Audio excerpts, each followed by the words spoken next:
Neat ಪತ್ರಿಕೆಯ ಸೋರಿಕೆಯ ಹಿನ್ನೆಲೆಯಲ್ಲಿ ನಡೀತಾ ಇರುವಂತಹ ವಿದ್ಯಾರ್ಥಿ ಚಳವಳಿಗೆ ಶ್ರೀರಾಮ್ ಸೇನೆ ಸಂಘಟನೆ ನಾವು ಬೆಂಬಲವನ್ನು ಸೂಚಿಸ್ತಾ ಇದ್ದೀವಿ. ನಮ್ಮ ಬೆಂಬಲ ಅವರ ಬೇಡಿಕೆ ಏನಿದೆ ಒಂದು ಹೊರತಾಗಿ, ಅಂದ್ರೆ ಕೇಂದ್ರ ಮಂತ್ರಿ ಪ್ರಧಾನ್ ಇವರ ರಾಜೀನಾಮೆ ಹೊರತಾಗಿ ಉಳಿದ ಬೇಡಿಕೆಗೆ ಸಂಪೂರ್ಣವಾದಂತಹ ಬೆಂಬಲವನ್ನು ಸೂಚಿಸ್ತಾ ಇದ್ದೇವೆ. ಒಂದು, ಸಮಗ್ರ ತನಿಖೆ ಆಗಬೇಕು, ಅದು ಒಪ್ಪಿಗೆ ಇದೆ.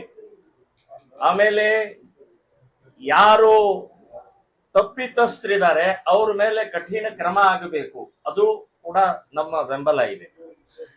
ಆತ್ಮಹತ್ಯೆ ಮಾಡಿಕೊಂಡಂತ ವಿದ್ಯಾರ್ಥಿಗಳಿಗೆ 1 ಕೋಟಿ ರೂಪಾಯಿ ಕೊಡಬೇಕು, ಎಸ್, ಇದಕ್ಕೆ ನಮ್ದು ಕೂಡ ಬೆಂಬಲ ಇದೆ.